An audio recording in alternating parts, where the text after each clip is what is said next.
तुझ्यात हरवले मी. रात्रीचं जेवण तयार करून सायली गॅस बंद करत होती. तेवढ्यात अंघोळ करून ताजा तवाना झालेला आदित्य स्वयंपाकघरात आला. मी आलो, तो सहज हसत म्हणाला. त्याच्या येण्याबरोबरच त्याच्या अंगावरून दरवळणारा हलकासा पण मोहक सुगंध सायलीच्या नाकात शिरला. तिचे हात क्षणभर थांबले. नकळत तिचा श्वास अडखळला आणि तिने मोठ्या डोळ्यांनी आदित्यकडे पाहिलं. तोच सुगंध. क्षणभर तिच्या मनात काहीतरी हललं, जणू एखादी विस्मृतीत गेलेली भावना दार ठोठावत होती. ती स्वतःला समजू शकत नव्हती की हा फक्त एका परफ्यूमचा परिणाम होता की आदित्यची उपस्थिती तिच्या मनावर न कळत प्रभाव टाकू लागली होती. सायलीची नजर स्वतःहून त्याच्यावर खिळून राहिली. आदित्यने तिच्या चेहऱ्याकडे पाहिलं आणि हसत म्हणाला, अगं अशी काय बघतेस? जणू मला पहिल्यांदाच पाहिला आहेस. उत्तर न मिळाल्यावर तो आणखी खोडकर झाला की माझ्यासारखा देखणा माणूस आजवर पाहिलाच नाहीस. तरीही सायली काही बोलली नाही. ती अजूनही त्याच्याकडे एकटक पाहत होती. आदित्यने हलकेच तिच्या खांद्याला स्पर्श केला. ए, कुठे हरवलीस? त्या स्पर्शाने सायली भानावर आली. तिने पटकन नजर दुसरीकडे वळवली. काही नाही, सॉरी, असं म्हणत ती बेसिन जवळ जाऊन हात धुवू लागली. आदित्य मात्र तिच्या प्रतिक्रियेचा वेगळाच अर्थ काढत आनंदाने म्हणाला, आवडला ना? सायलीने प्रश्नार्थक नजरेने त्याच्याकडे पाहिलं. हा परफ्यूम ऑनलाईन मागवला होता. महिनाभर शोधत होतो. कालच मिळाला. आज साफसफाईमुळे सकाळी लावला नाही. म्हटलं दोनदा वापरून वाया कशाला घालवायचा. तो अगदी उत्साहाने बोलत होता. आता तर स्टॉकमध्ये दिसला की लगेच ऑर्डर करणार. इतका आवडला आहे. सायली शांतपणे ऐकत होती. तिच्या मनात मात्र वेगळंच वादळ सुरू होतं. म्हणजे हा फक्त एक परफ्यूम आहे? मी उगाचच इतका विचार करत होते. तिने मनातल्या मनात स्वतःला समजावलं. कारण काही क्षणापूर्वी त्या सुगंधाने तिच्या मनात जी अनामिक धडधड निर्माण केली होती ती तिला स्वतःला समजत होती. आदित्य पुढे म्हणाला, माझ्या एका मित्राने हा सुचवला होता. त्यालाही खूप आवडतो. मग मी वापरायला सुरुवात केली. नंतर माझ्या आणखी 2 मित्रांनीही माझ्याकडून विचारून तोच मागवला. तो हसला. म्हणजे माझ्यामुळे त्याची पण जाहिरात झाली. सायलीच्या ओठांवर हलकस स्मित उमटलं. आदित्यने लगेच गॅसवरची भांडी उघडून पाहायला सुरुवात केली. अरे वा, सगळं तयार झालं. तो एक एक भांडं उघडत होता. अचानक एका भांड्याकडे पाहत त्याचे डोळे विस्फारले. अरे, त्याने आश्चर्याने सायलीकडे पाहिलं. तू कोबीची भाजी केली आहेस? सायलीने फक्त हलकीची मान डोलावली. तिच्या चेहऱ्यावर काहीच भाव नव्हते, पण मनात मात्र हलकसं समाधान दाटून आलं होतं.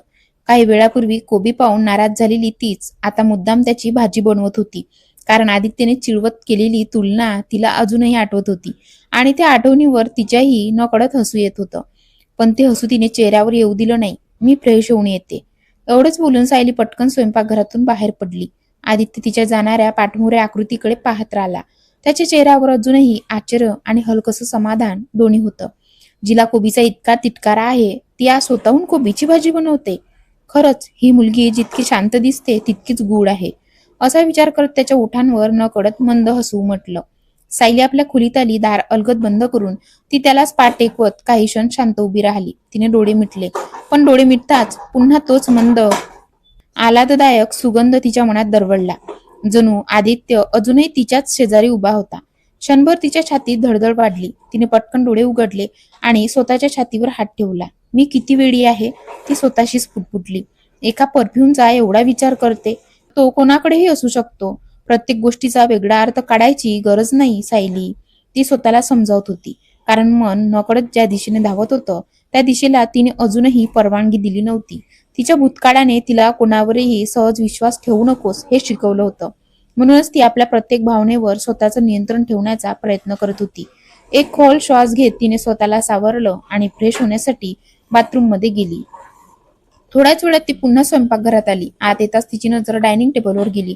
आदित्यने आधीच सगळं जेवण व्यवस्थित वाढून ठेवलं होतं. ताट, वाट्या, पाण्याचे ग्लास, प्रत्येक गोष्ट नीटनेटकी मांडलेली होती. सायलीच्या चेहऱ्यावर न कळत स्मित उमटलं. तिला पाहताच आदित्य हसत म्हणाला, या मॅडम, सगळी तयारी झाली आहे. तो खोडकरपणे पुढे म्हणाला, पण अजूनही माझा विश्वास बसत नाही. तू खरंच कोबीची भाजी बनवली आहेस? आज खरंच मी खूप इम्प्रेस झालो. सायली त्याच्यासमोर येऊन उभी राहिली. पुन्हा एकदा आदित्यच्या अंगावरून येणारा तो सुगंध तिच्या मनाला हलकासा स्पर्श करून गेला. एका क्षणासाठी ती पुन्हा हरवली, पण यावेळी तिने स्वतःला लगेच सावरलं. ती शांतपणे खुर्चीवर बसली. जास्त आनंदात जाऊ नकोस, तिच्या आवाजात नेहमीचा शांतपणा होता. आदित्यने आश्चर्याने विचारलं, का? मी तर तुझी स्तुती करतोय. सायलीने त्याच्याकडे पाहत हलकसं उत्तर दिलं, ही भाजी मी तुला खुश करण्यासाठी नाही बनवली. ती पुढे म्हणाली, तू माझी तुलना कोबीशी केली होतीस ना, म्हणून तुला दाखवायचं होतं की मला कोबी खाता येतो.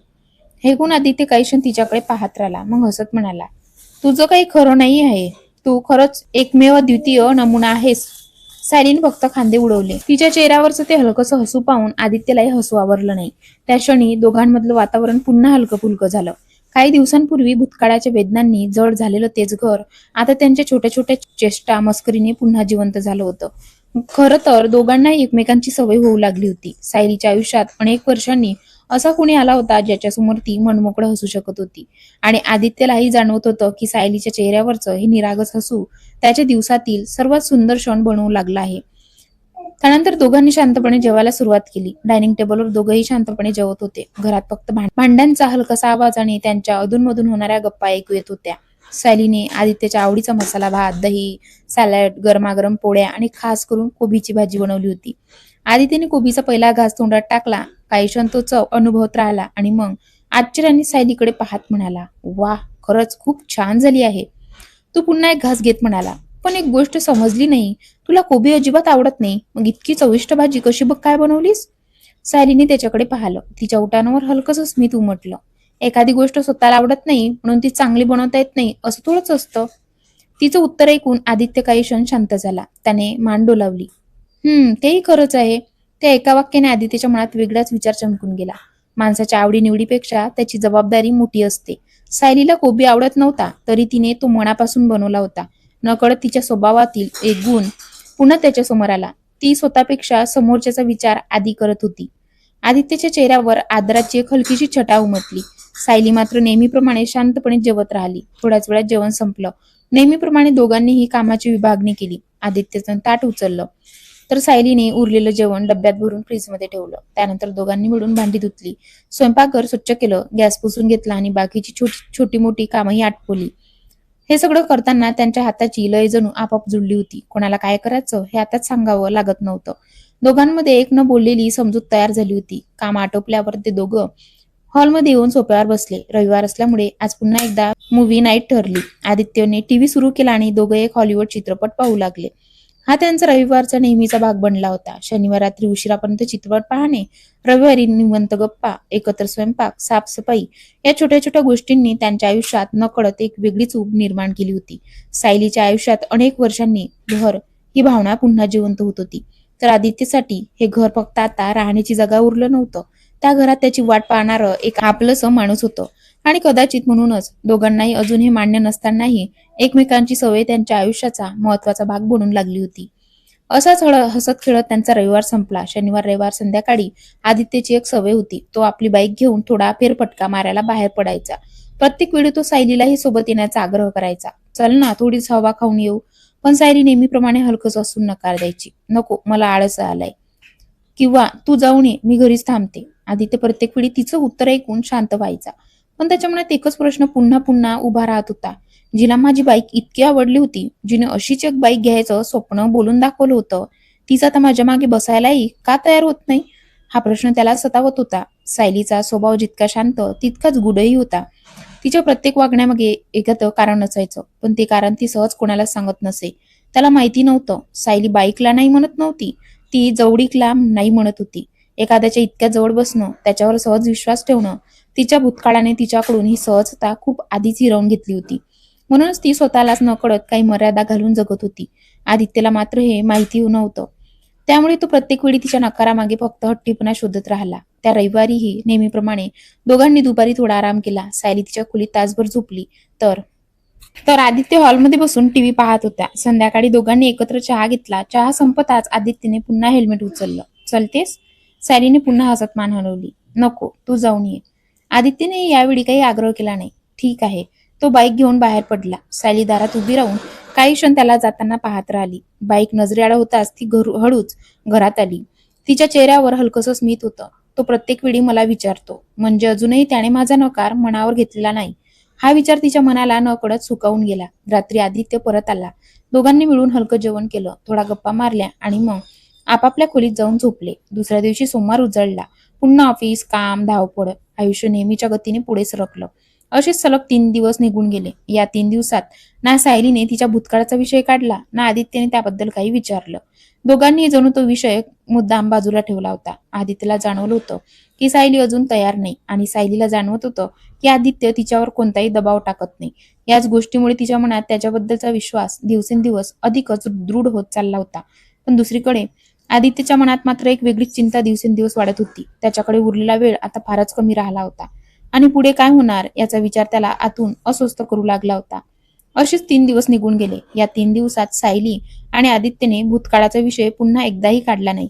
दोघेही नेहमीप्रमाणे ऑफिसला जात, एकत्र स्वयंपाक करत, चहा घेत, गप्पा मारत दिवस घालवत होते. वरून सगळं पूर्वीसारखं दिसत होतं, पण आदित्यच्या मनात मात्र एक वेगळंच वादळ सुरू होतं. त्याला दिलेल्या एका महिन्याच्या मुदतीत आता फक्त काहीच दिवस उरले होते. त्याच्याकडे अजूनही हवी ती माहिती नव्हती आणि सर्वात मोठी अडचण म्हणजे तो या घरात आणखी कसा राहणार हा विचार त्याला सतत अस्वस्थ करत होता. तिसऱ्या दिवशी संध्याकाळी सायली ऑफिसमधून घरी परतली. दार उघडून ती आत आली तेव्हा तिची नजर सरळ सोफ्याकडे गेली. आदित्य सोफ्यावर बसला होता, डोकं मागे टेकलेलं, डोळे मिटलेले आणि चेहऱ्यावर स्पष्ट उदासी. दार उघडल्याचा आवाज ऐकताच तो लगेच सरळ बसला, पण त्याच्या चेहऱ्यावरचं दुःख लपवणं त्यालाही जमत नव्हतं. सायली काही क्षण त्याच्याकडे पाहत राहिली. तिला हा आदित्य नवीन वाटत होता. नेहमी हसत, चेष्टा मस्करी करत घरभर फिरणारा तो आज पूर्णपणे शांत झाला होता. त्याच्या चेहऱ्यावरची उदासी पाहून तिच्याही मनात नकळत काळजी दाटून आली. ती हळूच त्याच्या शेजारी येऊन बसली. काय झालं? आदित्यने हलकंसं हसू आणण्याचा प्रयत्न केला, पण ते हसू डोळ्यापर्यंत पोहोचलंच नाही. काही नाही. सायलीने त्याच्याकडे रोखून पाहिलं. माझ्यापासून लपवू नकोस. तिच्या आवाजात काळजी होती आणि त्या काळजीत एक आपलेपणाही मिसळला होता. आदित्यने एक दीर्घ श्वास घेतला. नोकरी मिळते, पण राहायची सोय नाही. तो पुढे म्हणाला, जिथे जिथं बोलतोय तिथे राहण्याची व्यवस्था नाही. विनंती करूनही काही उपयोग होत नाही. हे बोलताना त्याच्या आवाजात निराशा स्पष्ट जाणवत होती. तो दोन्ही हात डोक्यावर ठेवून खाली मान घालून बसला. सायलीच्या मनाला ते दृश्य चट लावून गेलं. काही दिवसांपूर्वी तिच्या मनात एक विचार आला होता, आदित्यला इथेच राहायला सांगण्याचा. पण तिच्या भूतकाळाबद्दलच्या सगळ्या घटनांमध्ये तो विषय मागे पडला. नंतर ऑफिसच्या धावपडीत ती गोष्ट पूर्णपणे विसरून गेली. आज मात्र आदित्यची अवस्था पाहून तो विचार पुन्हा तिच्या मनात जागा झाला. ती काही क्षण शांत बसून त्याच्याकडे पाहत राहिली. तिच्या मनात द्वंद्व सुरू झालं. त्याला इथे राहायला सांगावं का? समाज काय म्हणेल? पण तो गेला तर पुन्हा हे घर रिकामं होईल, पुन्हा एकटेपणाच उरेल. हा विचार येताच तिच्या मनात एक वेदनादायक पोकळी निर्माण झाली. तिला तेव्हा जाणवलं, गेल्या काही आठवड्यात आदित्य फक्त घरात राहणारा पाहुणा राहिला नव्हता. तो तिच्या दैनंदिन आयुष्याचा, तिच्या सवयींचा आणि नकळत तिच्या एकटेपणाचा आधार बनला होता. सायलीन हळूच पुढे हात होत त्याच्या खांद्यावर हात ठेवला. आदित्य. तिच्या आवाजातील ती मृदता ऐकून आदित्यने हळूच मान वर केली आणि तिच्याकडे पाहिलं. त्या नजरेत प्रश्न होते आणि सायलीच्या मनात आता एक महत्वाचा निर्णय आकार घेत होता. सायलीच्या हाताचा हलकासा स्पर्श जाणवताच आदित्यने मान वर केली.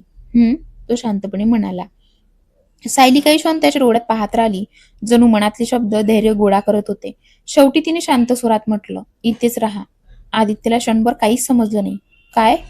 तो आश्चर्याने तिच्याकडे पाहू लागला.